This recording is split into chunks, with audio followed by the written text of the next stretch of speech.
Hello to everyone. I hope to find you all well. I am Athαnάsιos and I welcome you to the world of the Geomentorist. To be the first to hear the new episodes of the Geomentorist, you can follow the podcast platforms of Spotify, the YouTube channel, and as well as the social networks. Tonight's guest is Patrick Augeau. Patrick is French and he teaches mathematics from middle school to higher education. But that wasn't the job he aimed when he was younger. He was destined to become an engineer in telecommunication and then he got his PhD. He worked about 1 year as a programmer, but he didn't like. He stopped it in 2017 at the age of 32. What to do after this experience that he didn't want to repeat? Great question. In the following months, he had the opportunity to work as a teacher in a school for adults with disabilities. He really liked this job and here he is. That was 6 years ago and he is still doing this job. He also likes sports, he rides bikes, row and play badminton. What he likes most is bike trekking and especially in Northern Europe. It became a habit and he is doing it every summer. Hello Patrick, welcome to the Geomentorist Podcast. How are you? I'm fine. Where are you now? I'm in Limoges, that's the city where I live, the city where I work, and that's also the city where I studied. Oh nice, Limoges it's at the west side of France? It's more in the center. More in the center, okay. Yeah. How is the weather in your city these days? Today it's 25, but we had a very, very cold spring with rain all the time. But now I think it's more warm these days. Yeah, it's kind of warm, but last year at the same time it was like 35 degrees. That was really too much. Today it's more 25 and it's much easier to live. Nice. So Patrick, can you tell me about yourself? Where did you born? Where did you went school? Yeah, sure. So I was born in Bordeaux, that's in the southwest of France. When I was young, I studied and I lived also in Blaye. That's a little town close to Bordeaux that's famous for wine. When I go abroad and I talk about Blaye, they say, oh, that's famous for wine, even very far from France. So that's where I grew up. So I grew up in the middle of grapes, in fact. So I want to ask, because you said about wine, what kind of wine? The grapes was white or red? You know, here in Greece, we love wine too. They are both, but there is more red wine. Red wine, okay. But there is more red wine, but there is red wine, white wine, and also pink wine. Pink, yes. You know, that's the color in between. Yeah, we have the same because we are lovers of wine here in Greece too. Okay, nice. You have a PhD degree. Can you talk about your studies in the university and how is the life in the university in your country? So for my studies, I started with an engineering school in telecommunication. And then in fact, at the end of my engineering studies, I wanted to keep on studying to become a teacher. I started a PhD that was in electronics. In fact, it was about the power consumption of amplifiers for radio frequencies. How is the life in the university for a student like you? For a PhD, there are many answers. For me, it was pretty comfortable because I had a salary for my PhD. Not a big one, but I had a salary, so I could live on my own. But there are some who make a PhD, they make researching, they work a lot, and they are not paid. That's quite frequent for PhD in literacy or history, for example. So for them, it's really difficult because they have to work. They have to work while they are studying. And that's really, really hard because they are not paid. Yeah, I understand. I think it's the same situation like here in Greece. Yeah. You change your path and you become a teacher. Yeah. How did you start to be a teacher? In fact, it's a little bit more complicated because I didn't start to teach just after my PhD. In fact, I left university. I started to work as an engineer. That was supposed to be, temporary for a short period. So I started to work in informatics and then I stopped. I had a non-employment period, about 6 months. I just heard about a free spot for working as a teacher in a school for adults with disabilities or illnesses. And I started working in this school because I applied and I hired me. Working in this school, I started in 2017. and I liked it. And I started as a mathematics teacher. My studies was more about physics and electronics. And I started in this school as a mathematics teacher, and I liked a lot teaching mathematics. So I kept on. In fact, I never stopped. It was supposed to be for 1 year when they hired me, and I kept on working in this school for 2 years. And then I passed the contest, because it's not an exam, it's a contest, to start teaching for in schools, in fact, with children. And I passed it, so that was fine. I started being officially a mathematics teacher in 2019, and I never stopped because I finally found a job that I like. That's very, very interesting and very nice that you say about that. You said that you are in a school with the disability kids. What kind of disabilities? No, disability adults. Adults. Okay. The first part between 2017 and 2019. Okay. And now? And now with children's. You are in the first grades of children's. Yeah, I have several. I also have students. I work in an engineering school also. Oh, nice. So, what do you like most as a teacher? In fact, what happens sometimes, of course it doesn't happen with all the pupils, but what happens sometimes, on the first day of the year, the student or the pupil say, "I'm sorry, but I don't like mathematics. I never understood that. I will never start understanding that, because that was said my former teacher," or something like that. Or it was just a hint of the scholar system. And they have the idea that they will never be able to understand mathematics. At the end of the year, they come talking to me and they say, "This year, I understand what you said." And that was very different of the other years. It doesn't happen every year, but it happened. I've been a teacher for 6 years now. Happens at least four times. And that's one of it doesn't happen so many times, but it's one of the reasons that make me keep on teaching, in fact. Tell me something. Does exist some positives and some negatives to be a teacher in your country, in France? So what's positive? That's in France, that's a job where teachers are totally free. I mean, I have things to teach. I have a program that I have to follow, of course. I can't teach anything I want. I have to teach some things, some precise things, but I can do it how I want. I really choose the method. For example, if I want to draw on the whiteboard, I can draw on the whiteboard. If I want to use informatics a lot, I use informatics a lot. Anything, I'm totally free. I can use the informatic tools, for example, that I want. That's really what I like, and that's not only what I like, that's something I need, in fact. It has to be done with my method. The cons, of course, the salary, the wage, that is pretty low, in fact. Regarding to the length of the studies, the level that is mandatory to teach, in fact, it's very bad paid. There are other problem in French school system. It's the 30 pupils per room. It's the 30 pupil per classroom. And most of the time, we have old buildings with very poor isolation. So sometimes it's cold in the winter, and sometimes it's more than 30 in the classroom in June. So we have no climatization, we have no air cooling, we have no isolation. So sometimes it's pretty hard to teach something.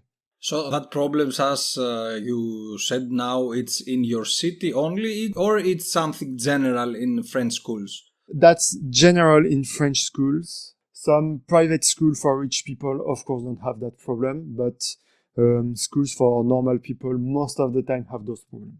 So you say that some of the positives is that you can use any method in your lessons. How do you use technology? What softwares do you use? You said you use informatics because you like and you need also. Tell me something about that. When I have documents to write, I use a software called LaTeX. It's used in universities a lot for science. It's used for writing books.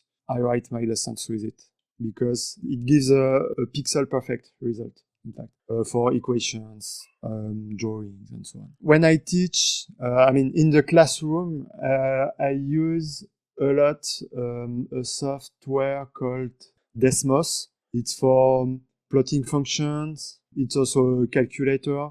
I can plot 3D graphs and cast it for the pupils. So those pictures, it makes pictures, in fact. Those pictures give me more facilities to explain things and to illustrate. Do you use any geospatial software, any geography software, like Google Earth or something like that for the kids, for the lessons and the kids find it interesting? Fun fact, I don't teach geography, but sometimes I use maps, for example, in the lesson about proportionality, because in this lesson, we have to talk about maps precisely and the scale of the map. So I use a lot of maps.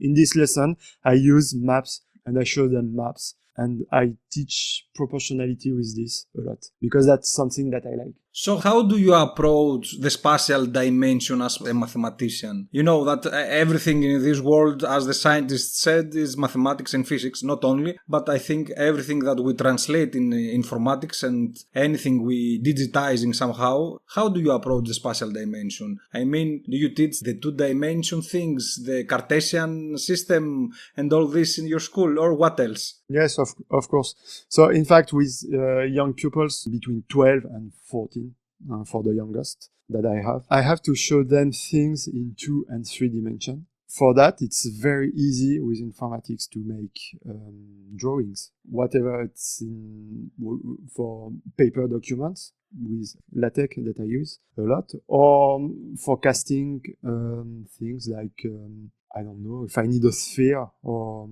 a draft, anything, a circle, I can just draw it. It's very easy. And that's how I explain them, in fact. For older students in engineering schools, I do the same things, in fact, for 2 and 3 dimensions, but they have something more to know. It's that there is no restriction to 2 and 3 dimensions. A space can have any dimensions, in fact. It can be 2, 3, 15, I don't know, or infinite. And for those things, I can't draw anything because we live in a 3D space and it's impossible to draw 4D things in a 3D space. We can cast it and kind of see it partially, but we can't draw it totally. How do you see the future of teaching with this technology upgraded so fast? It's growing so fast, technology. So for sure it will enter in teaching too. How do you see the future? I often hear we will be replaced by artificial intelligence. I don't believe in it, but I can be wrong, I don't know, but I don't believe in it. In fact, we have to learn how to work with it. For example, I often hear colleagues, other teachers, saying, "Wow, there is ChatGPT, that's our enemy, we have a big problem with it," I don't know, things like that. To me, we can't go against ChatGPT or any equivalent technology. We can't go against it. It exists and people will use it. That's normal. Maybe I still don't have the answer how, but we also have to use it at some point. We have to work with it and not against it. For example, if you have no idea, you have a white paper, you have to start a job, and you have no idea how to start. That's a problem that I often have myself. You have no idea how to start. You give some context to ChatGPT and he won't make your job totally, but he can give seeds that you can kind of grow and you can progress in your job. You don't stay dry, in fact. So it's working with, it's not working against. It's here already, but I think it will be in the teach class too. Even in the universities, as I know, they use it somehow. Even many papers, things that you can take advices or scientific papers or something about that. It's not correctly 100%, but I think it will improve very much. Yeah, working against is a loss of time, in fact, and a loss of energy. Yes. I want to ask something about the relationship of teachers and parents of the kids. How is the relationship? Great question. The relationship between parents and teachers most of the time is very friendly and works very well. And of course, sometimes it's not. Sometimes some parents think we have to educate their children because, for example, a child is unpolite, speaks with his neighbor loudly in the classroom while I'm saying the lesson, for example. And when I give a sanction, some extra work to do, for example, the parents disagree because their child is perfect, for example. We have people like that. So I'm wrong and the child is perfect. Sometimes it happens. So we have to manage the problem. Most of the times it finishes well and they finish by understanding that the children is wrong and doesn't have to talk in the classroom. But sometimes it's more complicated. It takes long for them to understand that the child was wrong. I understand that happens. I think in every school. It's not like us at the past that it was more different. The teacher, you must hear him or her, and you must be silent and careful and all that. Now it's a bit different, even here in Greece. I have some older teacher, the oldest teachers I work with, tell me that it wasn't this way. Like, for example, 20 years ago, it didn't happen this way. No parents behaved like that. I will change a subject now. We will leave teaching and all that because I know that you have nice hobbies and France is famous for the bike events, and I know that your hobby and your passion is bikepacking. Can you tell about bikepacking? How did you start? What is bikepacking? Yes, I started bikepacking in 2020, just after COVID. No relation, but that was just after. What I like in it is the sense of freedom. In fact, it's limitless. You can bike all along a country. See very different landscapes, different things, meet different people. It's really limitless. And that's what I like. It's a sort of adventure, in fact. Is it dangerous? I mean, do you bike alone, with a team, with company? How usually do you bike? I do it alone because it's hard to find people who want to ride 100 kilometers per day. Oh, wow. It's really hard to find. Yes.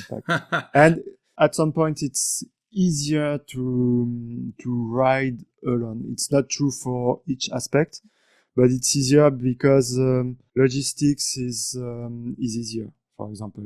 For sleeping at people's place, if you are alone, they most of the time have space. But if you are 2 or even 3, it's more complicated. You have to find people with big houses. And everybody doesn't have a big house. About the routes, the path you take, how do you plan all this before you start a route? And as I know now, you will start a big route, a big bikepacking travel. Tell about the planning, how you do the orientation, if it's easy for a biker, for an alone traveler. For the routes first, I look at the starting point and the arriving point. They can be very far each other. For this one, it will be more than 1,000 kilometers. So it's a lot. It's pretty far. So I look at the big towns that are on the way and distant for about 100 kilometers. It can be more, less. But I want 100 kilometers as an average step, in fact. That's what I want. I look at different towns. In those towns, I look for where I will sleep. So it depends on the countries. I don't use the same techniques. In Denmark, for example, I sleep in shelters because there are shelters almost everywhere in the country, and everyone can sleep in it. So that's something that I like a lot in this country. And in Germany, for example, or Belgium or Netherlands, I sleep at people's place who are okay to welcome me. I found them with a website called Warm Showers. Last point about the route is the route between the towns. In fact, the route for each step. The thing I do is that I make the route before going. I make the route for each step, and then I make the route with a software called B Router. So it's a B and then router.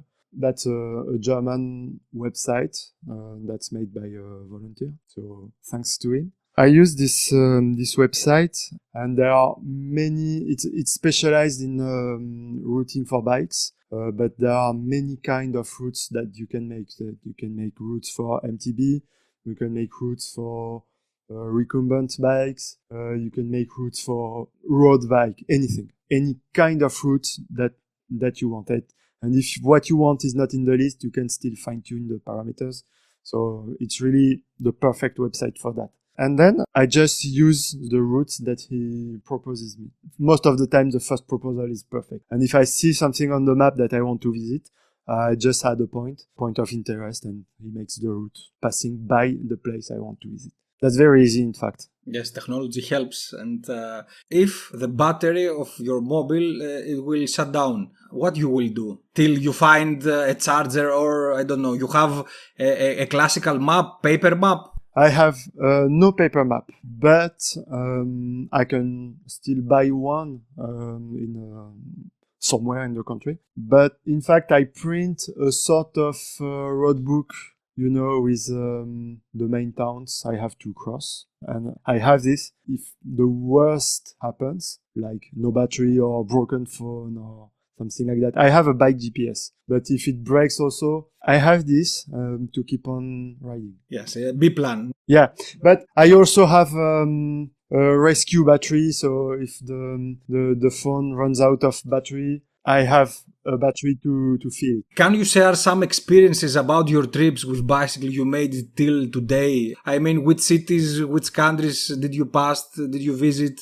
Any point of interest, as you said, with cultural heritage? Can you share some experiences? In fact, not so many countries, because I always go to the same countries. The countries that I know, the one I said, in fact, it's Belgium, Netherlands, Germany, and the one I know most, I think, where I met most people, is Denmark. Why you choose these countries only? I can tell you more if you want, but it's not really that I choose those countries. I like those countries, but in fact, the question is where I go when I do that kind of trip. I have a friend who organizes rowing treks, and he always organizes the rowing treks in the summer in countries like Norway, Finland, Sweden, and so on. So it's Northern Europe in the summer, because the weather is not so warm. It's pretty cool. It's pretty okay.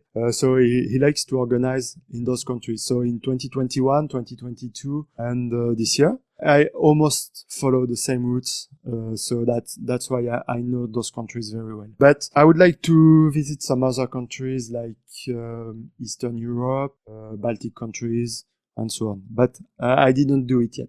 In these countries you've been, did you visit any very interesting culture, heritage, or point of interest that you like it a lot as a traveler? It's not a precise point of interest, but I can advise to visit the Netherlands. If you think about a nice country to visit for vacancies, I don't think Netherlands is the first country you think about, but the landscapes are breathtaking.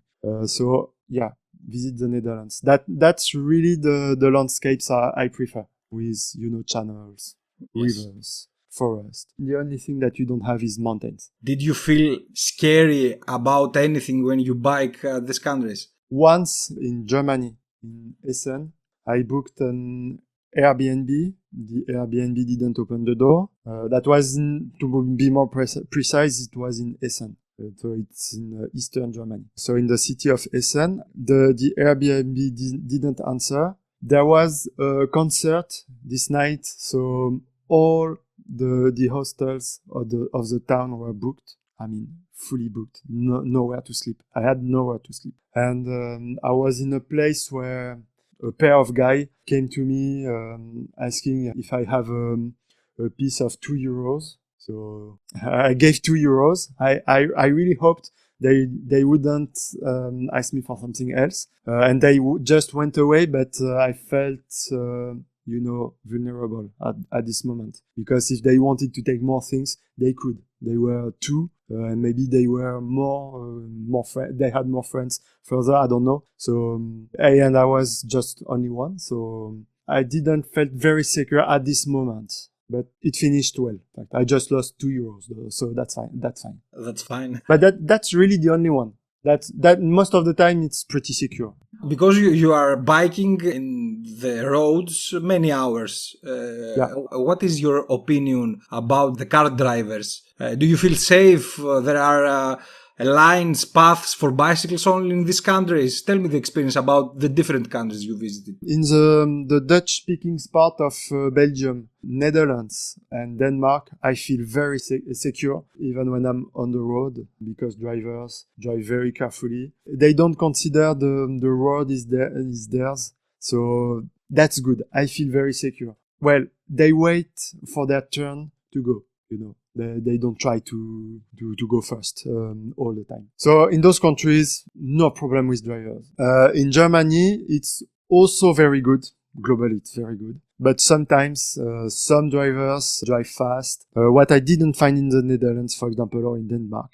But I found it sometimes in Germany, especially in big towns. But it's pretty seldom. I don't have this so many times. Just sometimes, in fact. As a bikepacker, what is your mainly equipment, your resources you have with you during the trip? The most obvious, the bike, a very reliable bike. And in the bags, I just have a few clothes for bath, because I like to take bath in natural waters, something to brush the teeth. So the basics. In fact, I just carry the basics. For this one, I won't take a tent, because I don't need.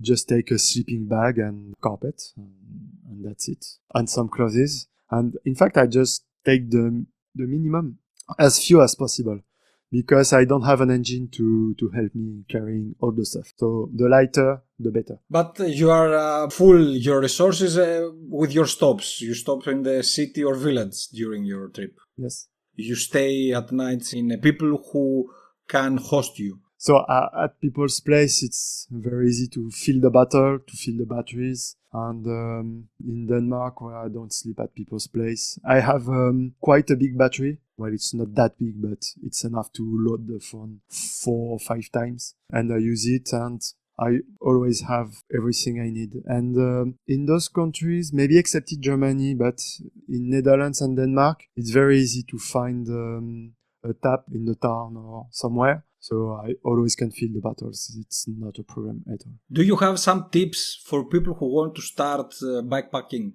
Yes. If you begin, start with distances that you can do. Don't start too big, because if you do that, you will have troubles, pain. And if you have more pain than pleasure, you will never continue. Your first road trip will be the last one. So don't try to make too big things. Plan before, if you prefer that things are, packed and perfectly organized before you go. Try to do it like 2 weeks before going. And then you will have, your mind will be okay. In fact, you have to avoid everything that make stress if you begin.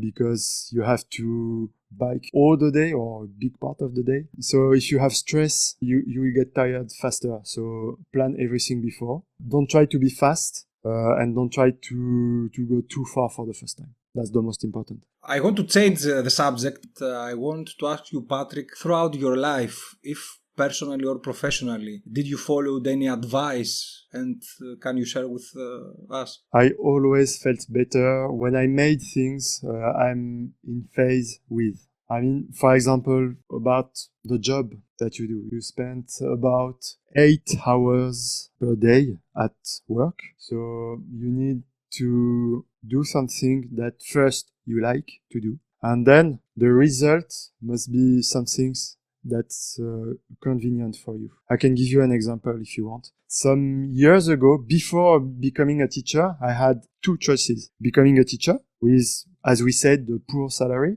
and so on, everything we said, and working in a company that makes software that are embedded in war ships, you know. Yes. And of course, in this job, I would have been paid 2 or 3 times as much as I am now, but it also would have been very complicated to look at myself in the mirror, you know. I can't work for making weapons, in fact, even if I make a lot of money. That's a point. That's a thing. But I need to be okay with myself. So to me, it's very important to do that. That's the only advice I can give.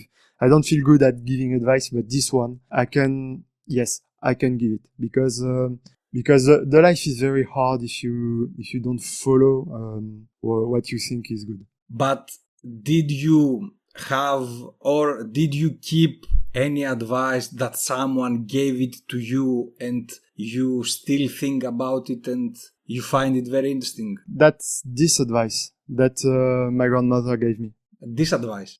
Yeah, this advice. Do things that you are in phase with. Okay. That was an advice of my grandmother. Okay.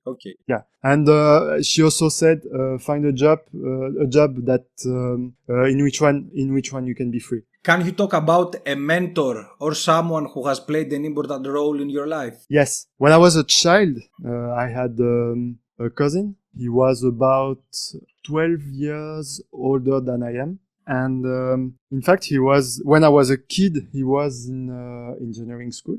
In fact, I think I followed the path he showed me. Do you believe that as a teacher you can be a mentor too? What is your opinion? I hope so, that I can be a kind of example for them. I try to. I hope so. It's really hard to know if it's true because sometimes people talk to you, but most people are silent. In fact, if they are happy with your lessons, with what you tell them, it's really hard to know if they are happy with it. So I hope so. I hope it's true for example, pupils. I talked in the beginning who say I was happy to assist your lesson. But yes, I hope so because I'm really exposed to many children. So I hope I can be an example for them. I try to as much as I can. Maybe in few years when they grow up, they will remember you. Maybe. Yeah. We approach in the end of the episode, so I want to ask a question that I make to all of my guests here. If you had a time machine and you could travel through time with experience you have today, as you are, in which era or decade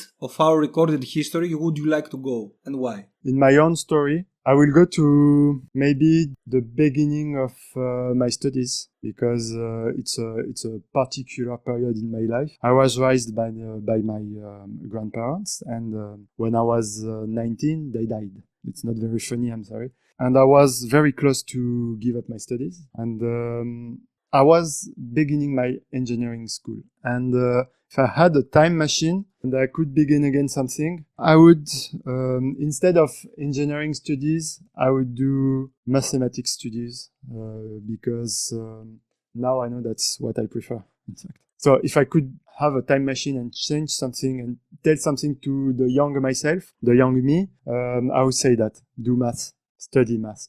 And become a teacher because that's what you like. Yeah, if I've been knowing that before, I would have won a lot of time. So Patrick, some words to share with the audience before we close? So I first will tell the sentence in French and then I will translate it. Okay. Apprends comme si tu étais éternel, vis comme si tu devais mourir demain. C'est une phrase de Gandhi. J'essaie de me l'appliquer à moi-même en essayant d'apprendre tout le temps de nouvelles choses. Je souhaite garder cette démarche toute ma vie. So, in English, learn like if you are eternal. Live like if you would die tomorrow. That's a sentence of Gandhi. And the way I try to apply this to myself is that I try to always learn new things and to be an eternal beginner. I try not to think something like I'm too old to start something. you're never too old to learn. And always try to learn new things. Thank you. You share that with us. So Patrick, thank you very much. Merci beaucoup. Yeah. That you was here with me and share your story about teaching and about your hobbies. Thank you very much. You're welcome. You listened another one episode of The Geomentorist, here where the combination of space creates synergies and interdisciplinarity. You can also support the effort of The Geomentorist Podcast by subscribing to podcast platforms on YouTube channel and as well as on social networks. Goodbye until next time.